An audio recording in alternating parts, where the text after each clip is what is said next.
Hello, I'm Andy Coulson, and welcome back to Crisis What Crisis, the podcast which aims to guide you towards a more resilient approach to life and whatever it might throw at you. We're joined today, I'm delighted to say, by Andy Milburn, a retired former US Marine colonel who now leads the renowned Mozart Group in Ukraine. During his distinguished 31-year career, Andy has held operational command at every rank of the Marine Corps, including a multinational special forces unit tasked with defeating ISIS in Iraq. His is a life lived largely, if not entirely, at the centre of crisis. Having retired in 2019, Andy has worked as a leadership consultant and author. His brilliant memoir, When the Tempest Gathers, is a superb account of life on the front line. But then Vladimir Putin decided to invade Ukraine. In response, Andy and a number of other volunteers formed the Mozart Group, a response to Putin's dreaded Wagner paramilitary group. Andy and his colleagues now provide on-the-ground training, advice and assistance to both members of the Ukrainian military and also civilians determined to defend themselves, their towns and cities from the Russian invasion. Critically, they're not mercenaries or war tourists, and indeed anyone found to be fighting is automatically removed from the group. As a result of this amazing work, Andy can give us, I think, an invaluable front row perspective on the reality of what's happening on the ground there. And is also a man who's had to manage and survive his own personal crises and who has put those experiences to work for the benefit of others, just as he's generously agreed to do so here for us today. So Andy, welcome to Crisis What Crisis, and thank you for joining us. Thank you, Andy. I think this is going to sound repetitive, isn't it? It's great to be here. And I relish that statement. Anyone found fighting, I think I'm going to use that. We'll be instantly expelled from the group. Super. Look, Andy, I want to talk in depth about Ukraine, obviously. And we'll do that properly, if you like, a little bit later on. But I do want to start actually by asking a question about the situation in Ukraine right now, today. It seems that we've moved into a new phase. Yeah. Drone warfare, drone bombs being dropped, kamikaze drones crashing into civilian buildings, almost reminiscent of the Blitz. What impact is that having on the ground in terms of the psychology of this war? How is it having that desired effect that I assume sits behind Putin's decision to change the game, if you like, in that way? Is it having a deeper psychological effect than perhaps what's gone before? Yeah, great question, Andy. So before I answer it, I will push back a little bit on your description of this being a different stage. I would argue this is something that's been going on in the background since the war began, terrorizing civilian population or attempts to intimidate civilian populations. It's just another means of doing so. Drones are just, but the war itself on the front line continues as it has done over the last few months. So not really a different stage in fighting itself. It's really just another tool that Putin is using but the same methodology that he already has. You can imagine the soldiers on the front line know their families are in danger. Mm-hmm. It strengthens their resilience. It creates a level of hatred, and I don't want to overstate this, but it's true hatred. There's not much respect for their foe on either side. Mm. And among the civilians, I'm ambivalent actually about how Kiev was before this happened. It was a city like London or any other Western European city, determinedly so, even in the midst of war. You aside from sandbags and air raid sirens, it could have been any city. Life went on. There was no shortage of young men on the streets. Zelensky has not gone to general mobilization, and a good portion of the male population, the vast majority of the male population, is not involved in the war. Mm. Putin changed that almost overnight. And initially, yes, there of course, I mean, you get 15, 20 cruise missiles slamming into the center of a city, and you have to hear one of these things land to really believe it. Obviously, I've been under artillery fire, but the cruise missiles are different. Mm. It's a different paradigm. So imagine the civilian level of shock, horror, fear, but within 24 hours, it had flipped the switch, and there was Toast to resolve. Exactly. And you just have to see the videos of crowds gathering in the subways, starting to sing. The sense of community, sense of anger, sense of national identity. Putin has created a nation. You look at Ukrainian history since independence, since they became a separate nation. It's been one of polarization, a division between different groups, pro-Russian, the East and anti-Russian, the East and the West, and yet now it is one nation, and even more so now. So this is just the latest. Then, in your mind, this is the latest in a sort of strategic misstep. Absolutely, actually, by Putin. He's misreading the history, and he's misreading its impact. Absolutely, and he's not just misreading the Ukrainian people. He's misreading his understanding. Well, he doesn't have any understanding of collective human nature. Yeah. And why would he? I mean, look at his background. Exactly. Andy, we'll talk more about Ukraine, as I say. Let's chat about you and your story, because it's a remarkable one. You're a former U.S. Marine colonel, but your dad was British. Your mum was American. They met, I think, in New York during the Second World War. That is correct, yeah. Although you were born in Hong Kong, you went to school here in the UK, at St Paul's, in fact, around the corner from where we're sat today. You also studied philosophy and then law at university here in London. Very traditional subjects for a Marine. I was about to say, not the usual backstory of a U.S. Marine. Yeah. I mean, just give me the sort of explanation as to how this happened. Yes, certainly. Yeah. So first of all, if there's any old Paulians listening, I will be the first to say I'm the least distinguished. You see, I can't even pronounce that word. Pupil to have emerged from St. Paul's. I was very much just a grey man, and if I ever popped above the horizon, it was not for good things. But my parents gave me every opportunity to succeed. I'll tell you, philosophy and law actually were a terrific combination, because the way that those two subjects, well, first of all, philosophy, needless to say, makes you think about, the big questions in life. People may, there's no end of jokes that I encountered when I was doing philosophy, because it was relatively easy to get into. Mm-hmm. I went to UCL, which is a great university. I was not a great student, but I was genuinely fascinated by it. I mean, I still am intrigued. So mum and dad presumably were assuming that you were the law. I assume was top of So how did they feel when you announced? I think as a result of having met some Marines, who you enjoyed their company, you thought, hang on, this looks like quite an interesting way to spend your time. As I understand it, what was the reaction? I think devastated is probably the correct way to put it. But they, after they're devastated, so too strong, shocked, astonished, disappointed. I will say this, and I had tremendous parents. After their initial shock, though, they always thought that I would go back to being a lawyer. They thought that because I told them that, and I really thought that I would do just 4 years in the Marine Corps. But they after a period of time, especially after I got a commission, they actually became quite enthusiastic about what I was doing, and I think they were both convinced. They're both gone now, but they were both convinced in the end, as am I, that I'm a much better Marine than I would have been a lawyer. You're being far too self-effacing, by the way. We'll see if we can knock that out of you as we go through the conversation. No, it's not false modesty. You enlisted as a private, as you mentioned there. You become an officer. Obviously identified pretty quickly as officer material.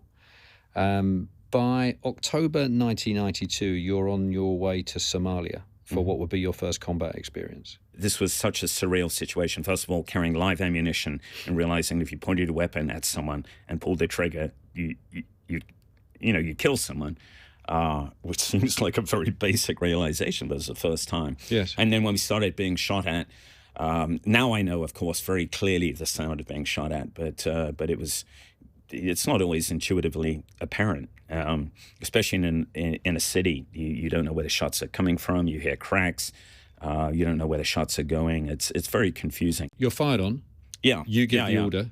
Yeah, to return fire. Yeah, as the UN started pushing relief ships into the port of Mogadishu, they started coming under fire from an area overlooking the port. And there was a big building there that used to be the Parliament building. And so I got the order from my battalion to go through and clear this building. Now, in retrospect, this was an absurd order. I had 60 guys at any given time on the streets. I had 20, right?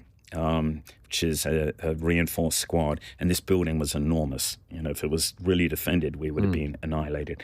But nevertheless, when you're a second lieutenant, you think, through ignorance, you think you're immortal, and your guys are immortal, and it's very easy to buy into that.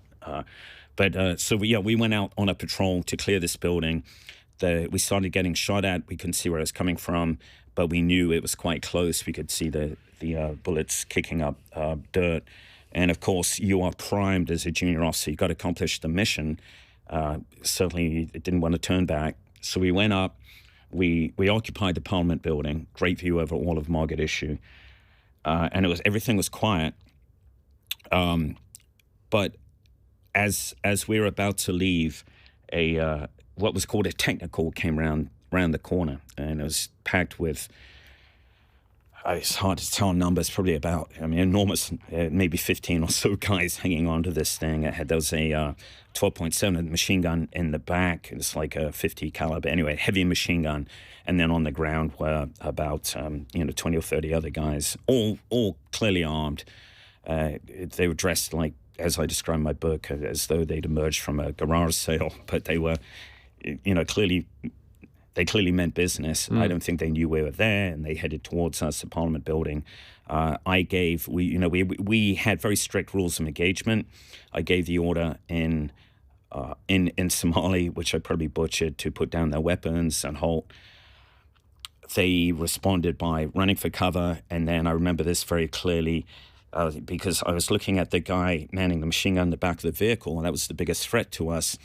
And as the vehicle did a U-turn, and the guy in the back swung the machine gun around, as he swung in an arc towards us, it's I suppose, well, I know almost instinctively I opened fire. So I didn't actually give the order to open fire. I didn't have time to do that. Right. I just opened fire, and then Marines on either side saw what was happening and followed suit. I will say this, that it was a very...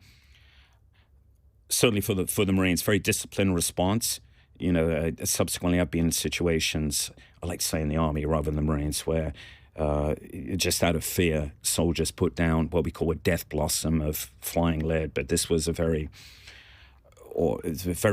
focused engagement. What happens, in fact, is that incident is kind of investigated. Pretty swiftly. Very swiftly, there's concern around it. Yeah. And an investigation begins immediately. So just to backtrack a bit, this is your first combat experience. Yeah. This is the first time that you've been in a situation like this, and now you're under some form of inquiry or investigation over it. How did that feel at the time? At the time, it felt awful. One of the things about the military is that they develop in you this visceral desire to be accepted and approved of. All right, and you're at a formative age when you go into the military, 18 to 22, when these things really matter. So to have this feeling that you had done something wrong, you had made a rash decision that had not only resulted in loss of life, but had undermined the overall mission, is incredibly debilitating. And it was more, when I think back, that was more stressful than the engagement itself. We got back to the port, our weapons were taken. I was escorted to the airfield where the Marine Expeditionary Unit headquarters was, and I was questioned. And I wasn't under arrest, but clearly I wasn't free to go. Mm-hmm. And so I was waiting there, lost in my thoughts. I remember as the day went by and the sun started to set, and then all of a sudden the guy who'd been questioning me, who's a very kind of self-important colonel, came back and said, "Lieutenant, you can go." No explanation, but what I found out had happened is a photographer, I believe he was with Associated Press, had been following the patrol. He had coordinated with us. We knew he was there. I had forgotten about him in the heat of the moment. But to credit to him, he kept his head when all this was going on. He wasn't in the building with us. He was actually down in the intersection where it all happened, and he filmed it. And by the way, I've seen this time and again since, that photographers in particular have instincts that are very much like combat soldiers. When everyone else is terrified, they automatically raise their camera and film. Tremendous, and so he did. He was taking still photographs, and he took a series of photographs that showed clearly what had happened. And I wish I still had them, because you see, or like one of those Flickr books that we used to have as kids. I don't know if you're that old, but you see the gun swing around towards us, and then us open fire. So it's very conclusive evidence that the threat, the threat and our response. So there's a moment in your life after your very first combat where your integrity is being questioned. You've gone through a mini crisis, right? This is a very intense moment. The result of it is you being under investigation. Yeah. You're fortunately very quickly kind of exonerated. This must have been there must have been thoughts in your mind. Is this for me? Did it make you was that the moment when you decided, I can deal with all this. Yeah. This is what I want my life to be? Because it presumably sparked a thought, well, is this going to happen every time I'm asked to do my job? It's a really good question. The answer is no. I did go through that phase, but I think I wasn't that mature as a lieutenant, but I was mature enough to realize that this was an institutionally healthy thing. That I was being. Were you actually reassured by it? Yeah, that I was being investigated by my own for something that I had done in a foreign country against people who seemed, or not against, but this is the lawyer in you. Yeah, amidst population that couldn't be more different than the population of the United States or the people that I came here with. I think that is healthy, and I haven't always seen that happen. So, and also I derive comfort from the fact that the Marine Expeditionary Unit, we call them MUs, I'm going to call it a MU from now on, commander, was a guy named Colonel Greg Newbold. I'm going to come back to him, and he was furious that I was being investigated. He came back, he was in Bido, and he said, why didn't you just ask him what had happened? That's enough for me, which is great.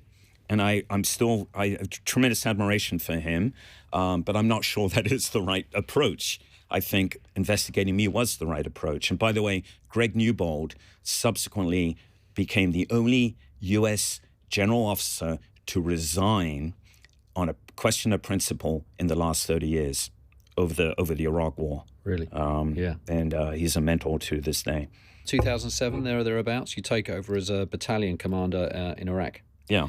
You're replacing a commander who's been killed in combat. Yeah. So tell me about that. Here you're arriving into an environment where presumably morale is at its absolute lowest. Max Gallier was the commander of our sister battalion in Hawaii. Yes. We were friends. And I actually went out to visit him a few days before he was killed because we do a site survey. We sat down, talked about all the problems there. We rotated around, the battlefield circulation, we used to call it, together. And he asked me, as I was leaving, Andy, why don't you change your plans? I've got this big meeting set up with local sheikhs. It'd be really good for you to meet them. I couldn't, because I had to get back to the States. We had a pre-deployment exercise, so I passed on that. By the time my plane landed in the States, he was dead. One of his company commanders, his sergeant major, had lost it, and one of his company commanders was dead. His sergeant major lost his leg. Some 20 Marines were injured, and just as importantly, 20 local sheikhs had been killed in this suicide bombing. And this happened at a place that, had you decided to stay, you may well have been with him. Yes, it was. That was unnerving in itself. As you go through life, though, you start to accept these close calls.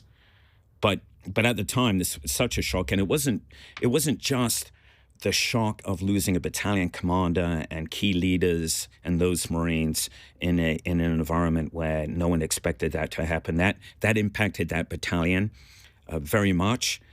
But also the fact that 20 local leaders, 20 sheikhs in an area like that's every tribal leader except for 2 or 3 were killed, and that diminished trust on both sides. It diminished all the relationships that we had been trying to build up, and counterinsurgency it's a constant. I know this sounds cliched, but a constant struggle to get locals on side. And what we never realize is the local population have to be driven by pragmatism. We would like to say they're idealists and they like us because we're the good guys. No, they care about survival.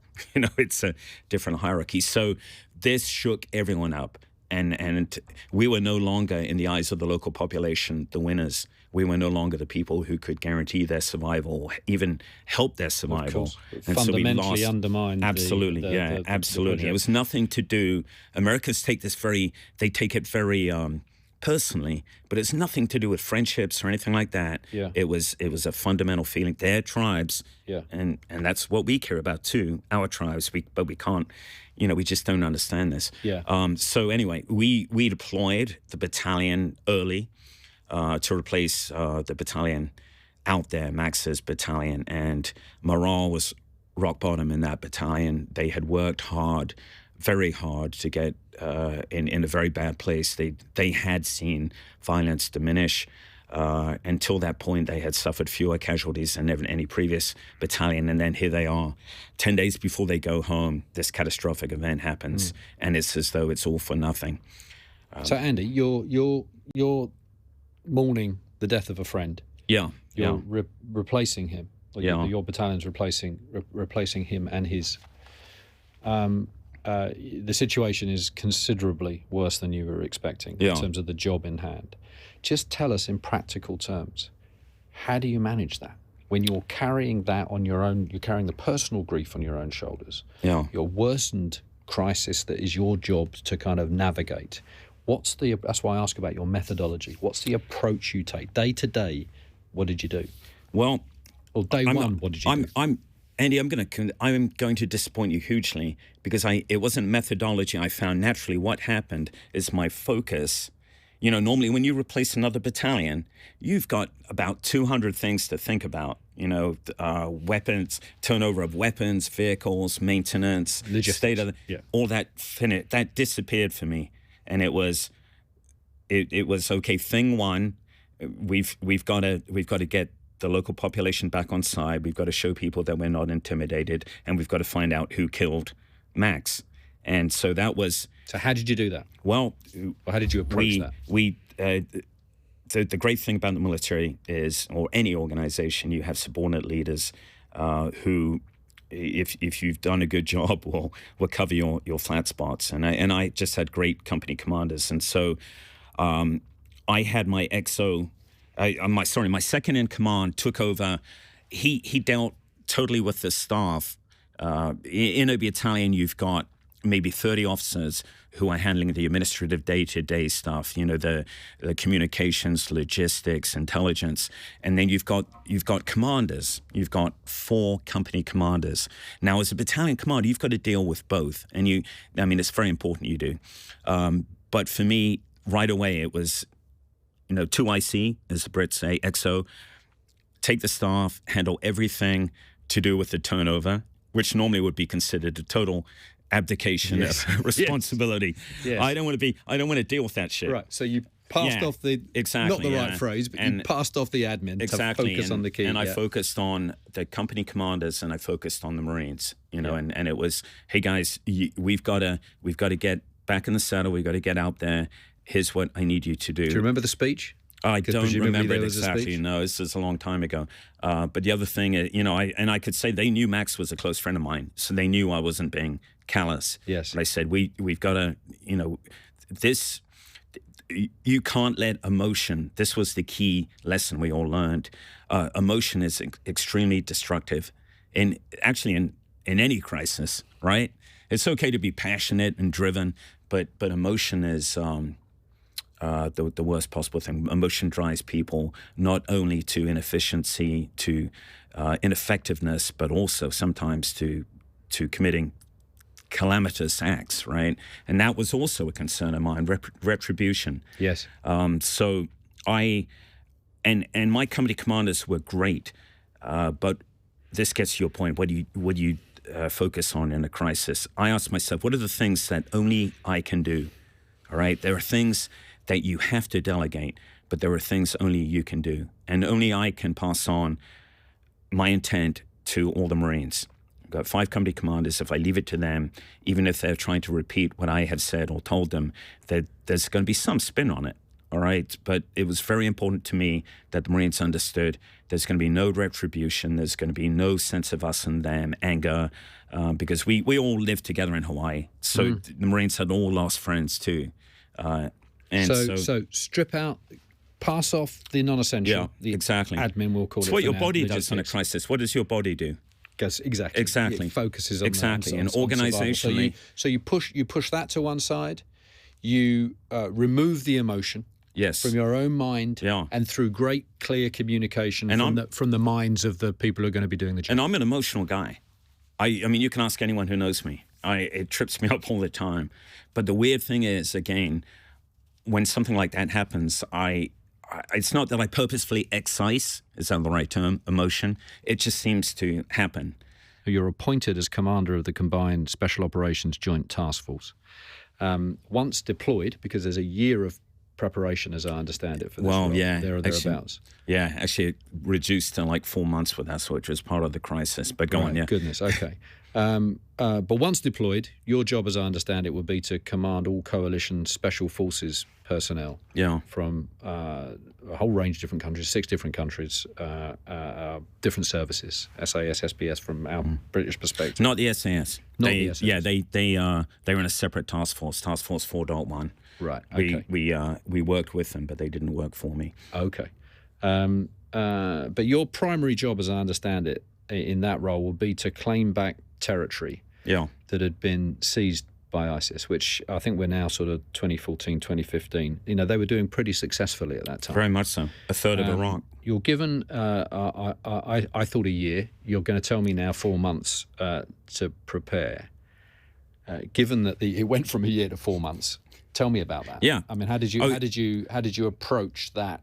Was the biggest task of your career to date, right? Oh, absolutely. Yeah, and in fact, nothing in my career had compared to this. So a lot of dynamics here. One is that this was going to be the first task force, special operations task force, led by a Marine. So within my own organization, there was tremendous pressure and attention on, we've got to show, the other services. The Marine Corps had come late to special operations. We've got to show the other services were up to task. Of course, when you form a task force, an ad hoc task force, and you're trying to get people from other organizations, you don't necessarily get the people that they want to hold on to, right? And so, and then you had the diversity of people coming in. I mean, 11 different countries, and I had to incorporate into the headquarters all services, both special operations and conventional. And every organization has its own culture. There are some very diverse cultures even within the U.S. military. So, getting all those guys up to speed, and it was during the what we call kind of the time of American Ramadan, Thanksgiving, Christmas, everything. So there's a lot of time off. There was, as you point out, in country itself, crisis. The Islamic State was within 30 miles of Baghdad, a third of Iraq, more than a third of Syria. I mean, you know all this. I'm just kind of setting the scene. Andy, towards the end of this preparation period, I hope I got my timing right here, you're plunged into a sudden and what can only be described as a devastating personal crisis. Your daughter, Kaela, is involved in an accident at home. She's knocked off a bike, as I understand it, in a road accident, and suffered catastrophic injuries. Where were you when you got the news? I was in Camp Lejeune in North Carolina, and I got the call around midnight, and obviously, I mean, the impact to me as a father was it was like nothing I'd experienced before because I was so helpless. You know, everything that had happened previously, I felt as though that was my milieu. You know, I had a pathway. But I remember talking to the surgeon on the phone. He was explaining what they were trying to do, and I was just feeling, you know, every parent feels that more than anything else, they want to shield their kids from some of the harsh realities of the world, or prepare them, not shield, prepare them. And here, I know this doesn't sound logical now, but I felt as though I'd failed. You know, you second guess yourself. I should have, I should have told her not to ride a bike, et cetera, et cetera. There, she was 23 years old. She wasn't, you know, she was working in Denver. She was volunteering to help homeless people as a college graduate. It was a week where I felt as though I was learning from other people's strengths, not my own. It was a very humbling experience.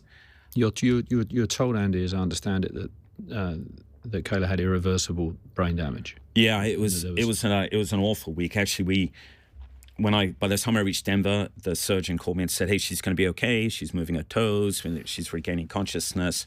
And I arrived with Siobhan, who's my other daughter, and we rushed to Kaela's bedside. She was just conscious.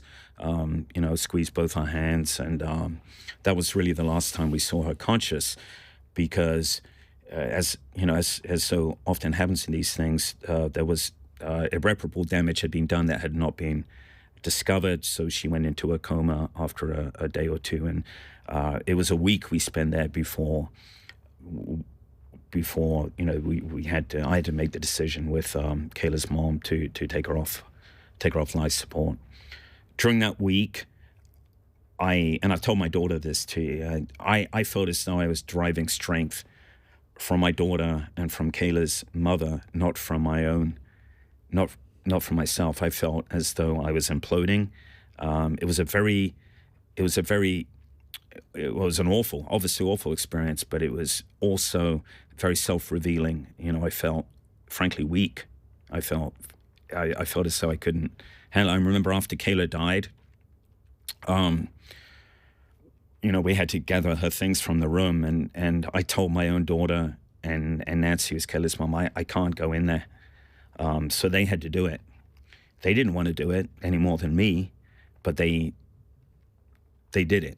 You know, and now I think back and I'm so ashamed of that. Me, a Marine, you know, who's always learned, hey, you do, even if it may result in your death, you do this. But it was something so insurmountable to me at the time that I just couldn't. You know, and no amount of reassurance from my daughter, you know, my daughter shouldn't have to reassure me, but no amount of reassurance should make me feel better about that. I mean, it was very, very humbling, I suppose. But that is grief. That it will, as you said earlier about crisis. Yes, you know, grief hits people in so many different ways, people in so many different ways. You know, no training, and you've had more than you've had more than most. Yeah. No experiences, you've had more than most, can prepare you for something so utterly appalling. It's very true, and then, which was one thing that was wonderful about this, and I've got to, you know, I try and focus on the good things, but I mean, there's nothing good about losing a child, but the reaction of some people who had also lost children, I got the kindest, not just kind, but really constructively helpful emails and calls from people I didn't even know.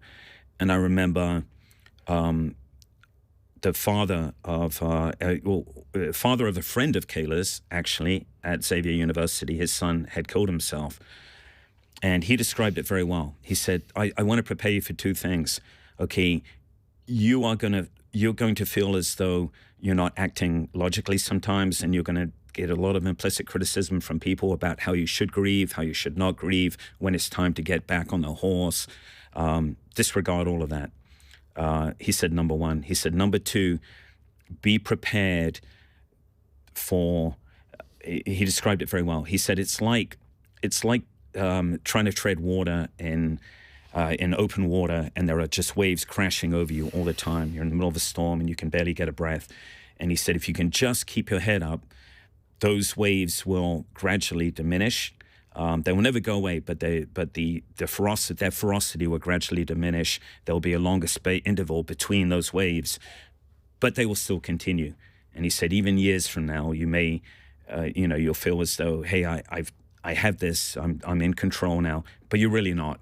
Just be prepared and accept the fact when you find yourself falling into the grief, because it'll pass. Just cling on.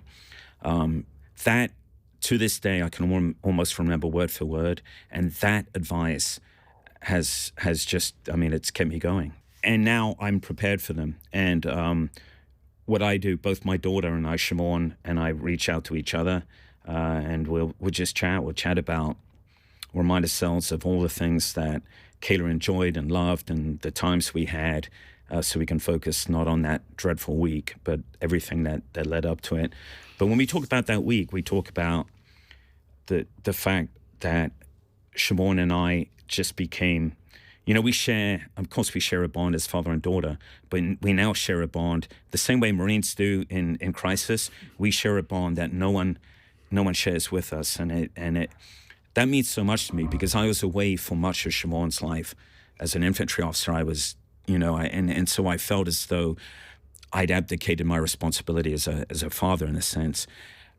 We are now, and Shimon's listening to this, I hope she agrees, we are now probably closer than most fathers and daughters. Even though she lives in California, I'm in Florida, we only see each other a few times a year. But that bond is very important, obviously, and it would probably not be as strong if this horrible thing hadn't happened. Don't get me wrong. Kaela, as I understand it, understood what job you were embarking on, felt very strongly about it, I gather. Yeah. There was a girl called Kaela Muller, who was a humanitarian worker, was captured by the Islamic State, raped, and then ultimately murdered. And I forget Kaela's connection, whether she had known of her before. She didn't know her personally. But Kaela was shocked by this story. It brought the Islamic State home to her, what an evil organization it was. And she was very proud of... she said as much, which she was a very reserved person in that sense. She was careful not to meter out too much praise to people. She wasn't, full. She didn't have an empty word. She couldn't say something she didn't mean. She just wasn't capable of that. But she told me, I remember, she's very proud of me for doing that. And so when all of this happened, here's the other curious thing. Every other crisis I've had in my life, I can remember things very, very clearly. Or, just much more clearly than the boring parts of my life or uneventful parts of my life. But after Kaela's death, I have amnesia for 2 to 3 months, or 2 months at least. Not total.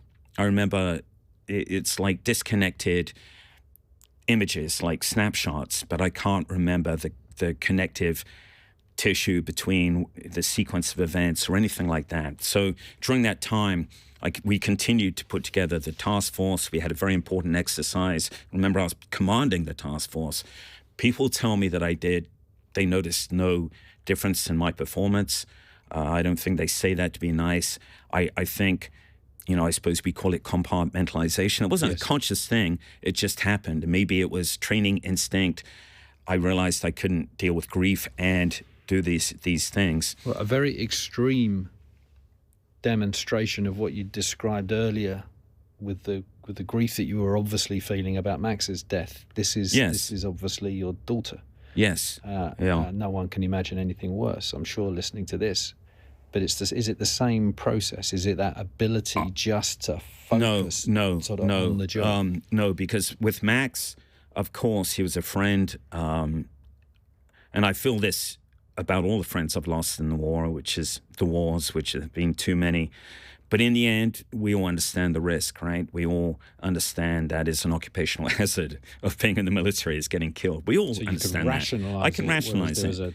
Absolutely. Yeah. Max was, I have friends who I would say love is not too strong a word, who I've lost. Immensely sad, but life goes on. Life has to go on. I couldn't take that attitude with Kaela. I wasn't sure whether I could deploy and do the things I needed to do in the state of grief that I was in. But I remembered what Kaela had said, so I made the decision to. Now, there's a guy named General Votel, who he subsequently became CENTCOM commander, Central Command. At the time, he commanded Special Operations Command. Tremendous leader.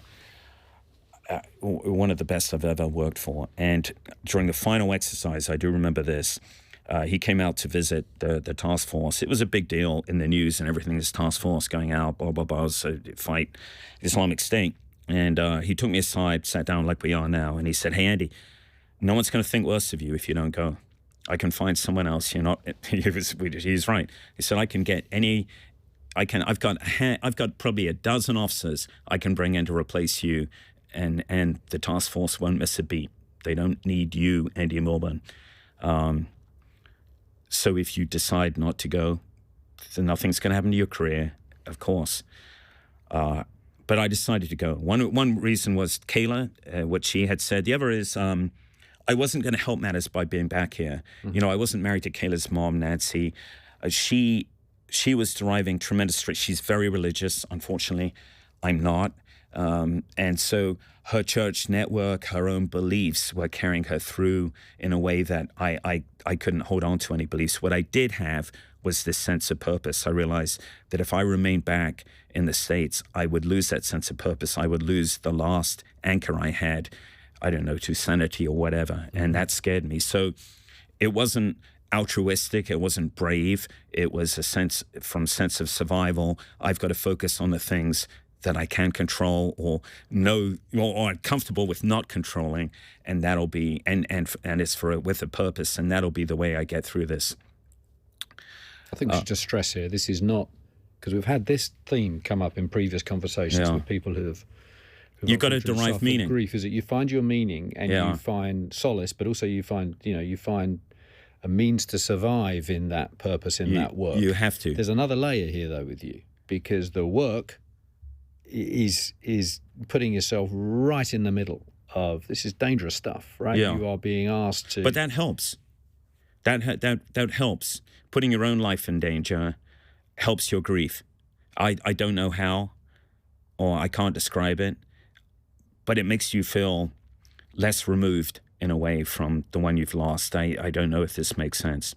2 weeks in Iraq, I felt as though I was losing it. I didn't know if other people were noticing, but I felt as though I was losing it. I wasn't sleeping. I was struggling mentally to deal with the day-to-day operations, things that normally came naturally to me. And I remember I had a very difficult night, and I told myself, "Hey, in the morning, I'm gonna tell my commanding officer, who's a one-star general, that I quit." You know, I mean, this was anathema to anyone in the military, especially Marines, especially special operations, especially a commander, to walk out on his troops and go home. I mean, this is, even saying this is, makes me feel, but that's how desperate I felt with grief. And so once I resolved to do that, I remember I fell asleep, must have been about 2 or 3 in the morning. And 2 hours later, I'm getting shaken awake, and it's like, "Hey, sir, we've got a TIC," which is it's an acronym for Troops in Contact, which means our guys are directly fighting the Islamic State, which we weren't supposed to do, right? Right. And sure enough, we had a patrol, a platoon actually of SEALs up north who had been cut off in an Islamic State offensive, and they were defending like their area, and the Islamic State were throwing everything at them, and they'd already had a couple of guys wounded, and so it was a crisis, right? Literally, I mean, we had to get the wounded out. We had to get a quick reaction force in. We had to bring in aircraft. I mean, all these moving parts. And my mind cleared. You know, it was so strange. It was, okay, I know what to do here. You know, it was an awful situation. I'm not minimizing the danger to my guys, but it was clarity. And we got them out of there. We linked up a QRF, a Marine Quick Reaction Force, with them, which is no easy task in bad light, you know, when there's a lot of shooting going on.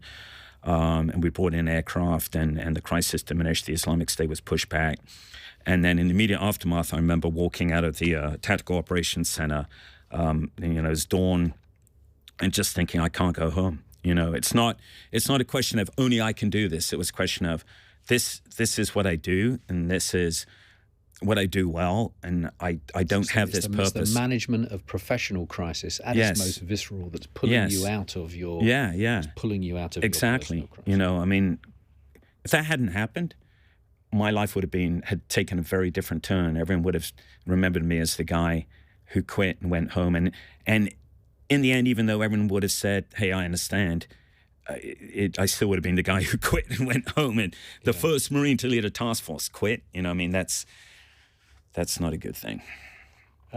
Andy, you left the Marines in eventually much later in 2019. Was that a tough decision at that point? No, not at all, actually. Not at all. I would have thought it was. I was at the time the Deputy Commander at Special Operations Command Central. You know, when I came back from Iraq in 2016, just to backtrack a second, that is when grief really hit me. You know, I'd been able to compartmentalize, but grief rolled in on me in huge waves, to continue that analogy. The only way that there's two things that helped me. One is, as usual, my work. The other was I started writing. I started writing to... the intent, I can't even remember the intent. I can inject purpose. It's not that I thought I would write a book or something that would be published. Maybe it was because I wanted to explain, you know, my kids to be able to see why I was away so much. But I found I loved writing. And not only that, well, I didn't always love writing. No, sometimes I used to hate it. I mean, it's hard. Yeah. It really is. And it's frustrating. But it demanded every ounce of my concentration, and that's what I loved about it. So, Andy, you write your book. You're working as a leadership consultant, among other roles. More time with the family, I assume. Your 3 other children. And then Putin invades Ukraine. You told us that you went there much earlier in your career. Yeah. Tell us about the decision to go back. I've been there several times, actually. Most recently, 2019. After I retired, I went out there I was an instructor, a teacher, working with their 73rd Maritime Brigade. But you know, this wasn't about Ukraine for me. This was, I mean, as blasé as though it may sound, I mean, it was about principle, right? And it amazed me how others didn't see it this way. That this was, you know, this was a question of global norms, right? You may say I'm a hypocrite because I was in an invading army in Iraq, which I admit, you know, I mean, of course, that was a dreadful policy decision, but nevertheless, there was a rational chain of thought. We thought that led to that. I'm not supporting the war, but we could all justify it ourselves. Yes. But here there was none. But you were a professional, is what you Yeah. Here there was none, and so to me it was, you know, I mean, it was really literally just like 1938 and the Munich crisis, and except here we had come to war, and if Putin won, then the ramifications weren't just about Ukraine. They were especially about Europe. They were about NATO. They were about global norms, right? They were about so many things. And then on a personal level, yes, it is true that, you know, obviously I had made friends there, but I didn't want to be, it wasn't that I wanted to be, I've got to be there. It's the center of everything. Jeremy Bowen describes this very well in his book too, right? It's a love-hate relationship with these things. Absolutely. You when you're there, you may, when you're there, you're often, you know, shit scared, but when you're not there, you're miserable. And I've heard this. I've heard reporters say this time and time again. And soldiers are the same way. This is exactly the question I wanted to ask you, Jeremy, who is a mutual friend of ours, as you mentioned, has been on. I'm a fan of Jeremy, so I don't think he would call me a friend. I'm an acolyte. We all are. He described it as an addiction. Yes. Do you recognise that in yourself? 100%. Because every leader and every army is the same, British Army is exactly the same. You know, I guarantee you at Sandhurst, they say you should always be at the point of friction, point of contact, right? And so you are brought up with that feeling as a leader. Now, as head of an organization like the Mozart Group, we're not a combat organization. I wonder whether that's still true. I do it, I think part of it may be this addiction. Part of it is probably I don't like the thought of other people taking risks who work for me when I'm sitting in Kiev and, drinking a beer. It makes me feel uncomfortable. Yes. So it's not altruistic or brave. It's... Andy, tell us about the birth of the wonderfully named Mozart Group, and a little bit about the problem. You touched on it there, but in terms of extracting people who are under fire, but about the problem that you feel it is helping to solve. Yeah. So Ukraine's a great example, all right? You've got a nation that is certainly represents the norms that UK and US espouse, but not part of any alliance, right? That's, we've been wrestling with this. Non-aligned, I suppose we'd call, all right, facing a threat. What do countries do in that situation? Well, they don't have a lot of options. Normally they lean on the bigger countries, right, for support. But if they can't do that, and they don't have tremendous amount of resources, how do they solve the problems? Okay, getting civilians out of bad areas. A nation at war doesn't have much excess capacity, and Ukraine has very little indeed. How do they train their guys, what we call regeneration training, if they're taking, huge number of casualties? They've lost a lot of their instructors in the opening days of the war, as the Ukrainians did, because their country is under attack. They didn't want to be stuck in a school. Okay, it gets back to the same theme. Training students when their families are in danger. So all these guys rush to the front. So my point here is, what do countries like that, not just Ukraine, do? Well, this guy, General Mick Ryan, Australian, I'd like to call him a friend too, actually. Terrific guy, very, very bright, wrote an article for the Sydney Morning Herald. And he told me he was using us as an example, at least thinking about Mozart Group as an example. They reach out to crowd-sourced organizations, all right? So they're not having to pay for them, that can fulfill those functions for them, all right? There's a danger in doing that. There's kind of a shilling to the devil. Am I using the wrong analogy here? But there is a danger if you bring in a group like the Mozart Group or even Blackwater, where that hasn't paid a lot of attention to recruiting or doesn't care, and doesn't have kind of an ethos or a collective emotional intelligence. The danger is they now represent your policy and they start doing bad things. It all gets, you look at the Wagner Group in Africa or Syria, the things they've done, or indeed it turns into something else. Or what Blackwater did to U.S. reputation in Iraq, during the early days. So I think... Mick's point to me was, if you can describe the formula, I think it's going to be tremendously useful. And I've been thinking about that. Our formula is very simply this: we focus completely on recruiting, and some of the leadership at Blackwater, I know one guy in particular told me that was a mistake they made early on.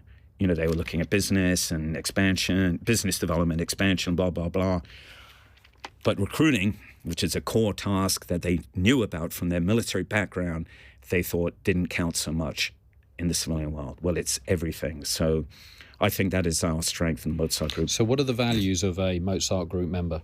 Well, it's got to want to join for the right reasons, right? Not money. We're helped by that. We don't have any money. Well, you do, but we're surviving on donor funds.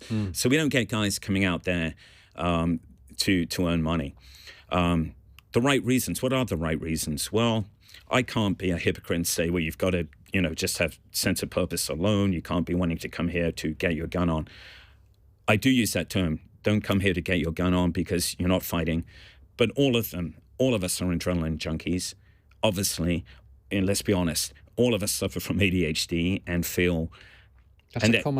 That's a common theme when we talk among ourselves, and we get along really well. We represent 11 different countries.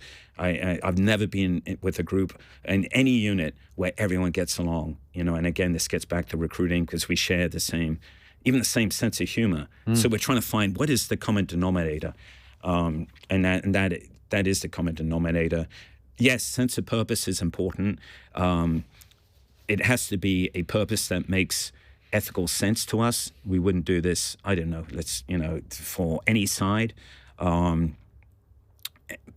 the danger draws us too. I'm interested in your analysis of these. Let's categorize them in two ways. I'm interested in your analysis on the professional soldiers in Ukraine, but first, you are looking into the eyes of people who the day before, week before, were students, teachers, students, IT workers. Yeah. You're putting a gun in their hand and you're teaching them how to defend themselves. 100%. What are you seeing in the eyes of those people, Andy, in that kind of that sort of theatre of crisis? Tremendous. I mean, their morale. We use a military term. Their collective morale is the highest I have ever seen. Now, don't get me wrong. Some units now, and I mean, the scale of casualties that the average unit is undergoing there would undermine most units, regardless of army. And there's, I think it was Lord Moran, who was Churchill's doctor, wrote a book called.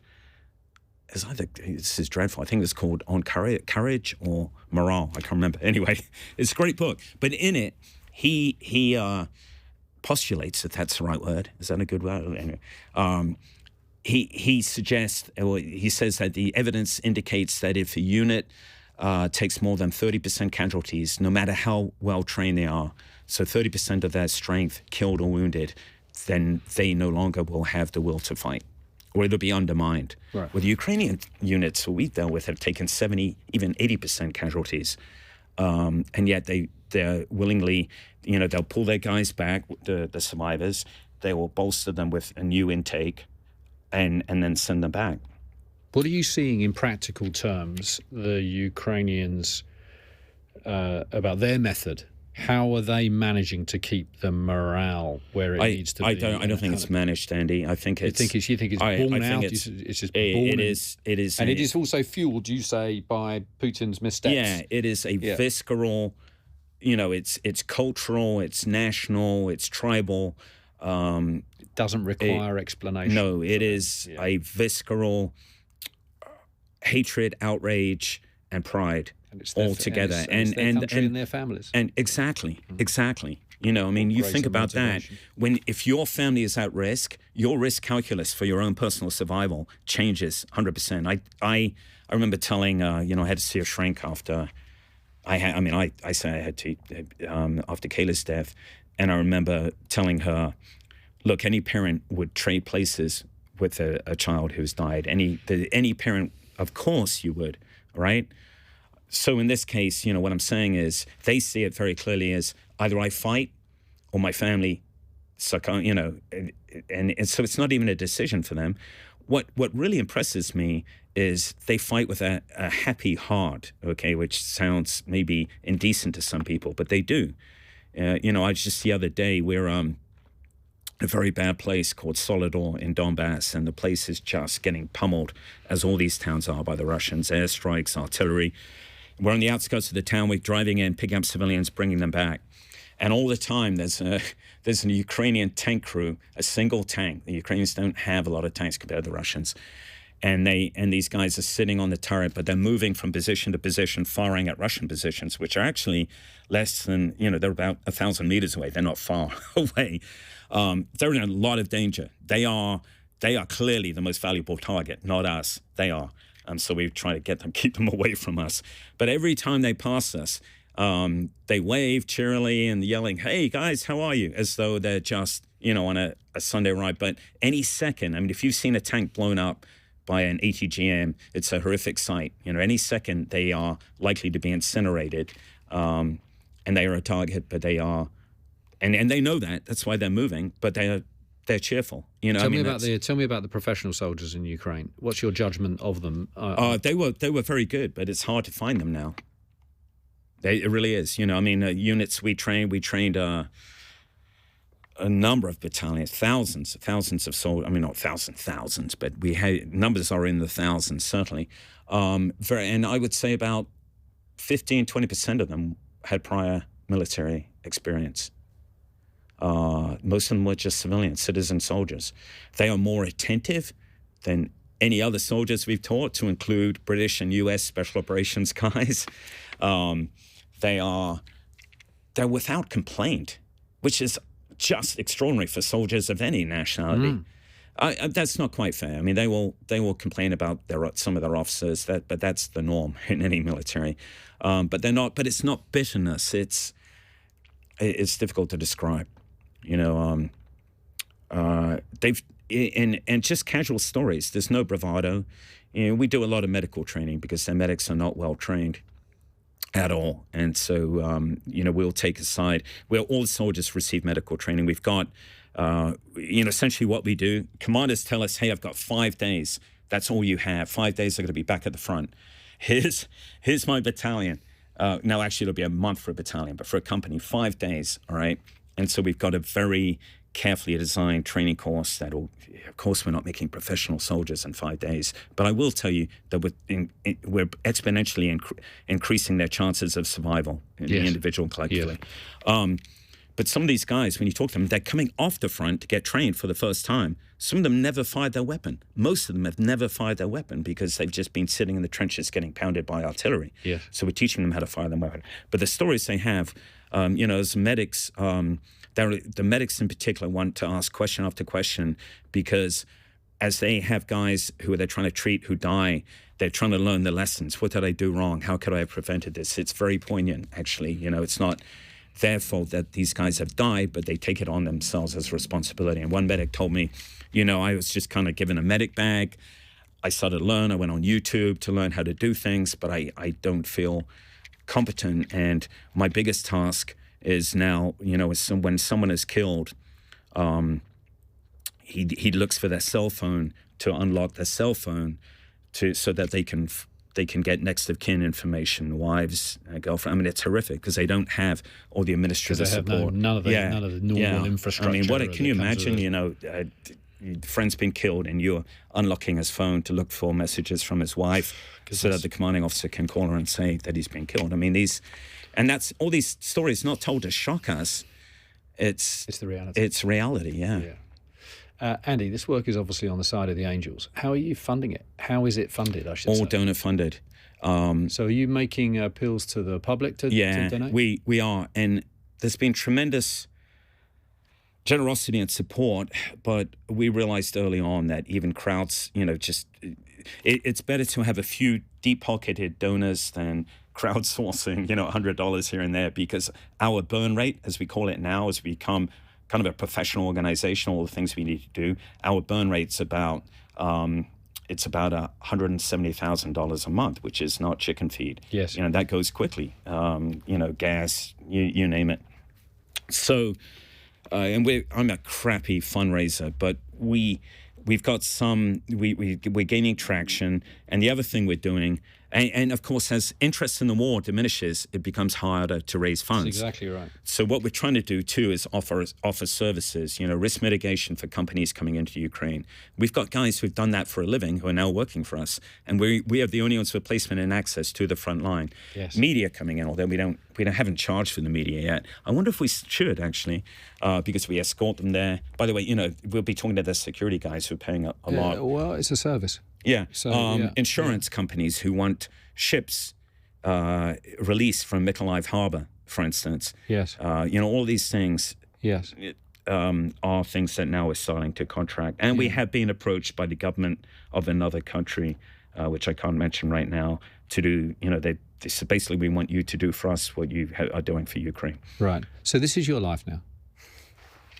It is. Is this what it's going to be, do you think? Can you see a proper retirement at any point, or are you going to, you know, there you are, you just told me you've got another country, who recognise what you do, who want you there. They're always going to be. It wasn't our intention. It wasn't my intention. But now we suddenly, you know, the Mozart Group, I didn't deliberately form it. It formed around me. And so now we've got these like-minded individuals, and we're all saying, as we talk among ourselves, this would be a mistake to give up. We thought this would be something for a few months, but it's become so part of our lives. We're addicted to it. That is true. I think it will remain as long as the money comes in. And by that, I just mean as long as we can sustain what we're doing. Yes, this will be certainly my life. And I can probably speak for those around me too. Well, I hope that this conversation could contribute to it in some small way, and that there's someone listening to this who will... If you are... We'll make sure that we'll be pointing them in the right direction. Please do. Andy, this has been a remarkable conversation. Yours is a remarkable story, and thank you sincerely for sharing it with us today. We end every podcast with a question.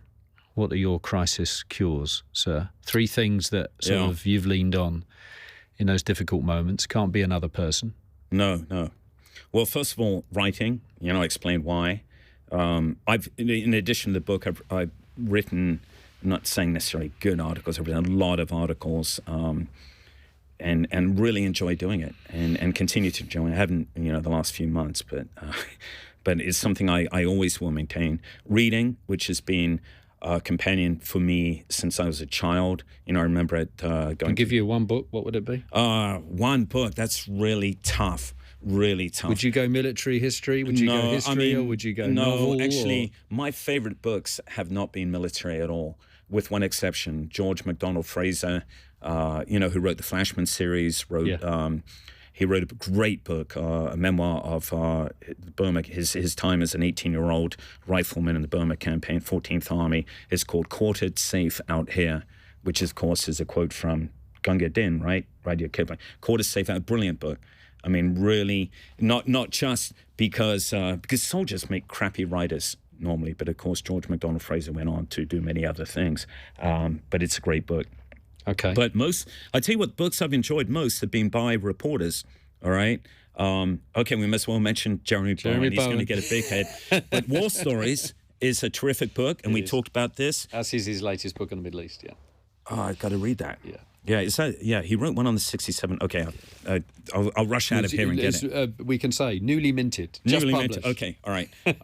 He's got a gift. I mean, he cannot, because a lot of people can go through extraordinary events and just not make them interesting when they describe them. Exactly. But Jeremy does. The third cure, please. Third cure is exercise. Look, I'm not ever going to be particularly at the top of any pyramid when it comes to athletic ability, and I've always felt like I had no place in the special operations community, because you meet guys who are just almost a national level athletes, and I am struggling. It's a daily graft for me. But what I've realized is it's become essential for my mental health. So my point is, when I exercise, it's actually more to clear my mind than develop physical fitness now. I mean, I'm approaching 60 years old. I don't need to bench press a huge amount, but I need to exercise. I mean, even before coming here, and you're going to accuse me of being late. You're going to say this is why I'm late. I jumped on. No, I mean, the other things happen after this. But the first thing I do, I get out of bed, drink coffee, and then I go up to the rowing machine. Yeah. And it's the last thing I want to do. But a few minutes in, I'm breathing heavily, the blood's flowing, and I feel better. And afterwards, I feel great. Yeah. So. Yeah. Andy, it's been a great conversation. Andy, thanks very much. Thank you so much for coming in. It's been an absolute pleasure. Well, my pleasure. If you've enjoyed this episode, please do give us a rating and a review. It really helps. And if you hit subscribe, wherever you download your podcast from, you'll find loads more useful crisis conversations. And you can also follow us on Instagram and Facebook. Our handle is @CrisisWhatCrisisPodcast. And thanks again for listening.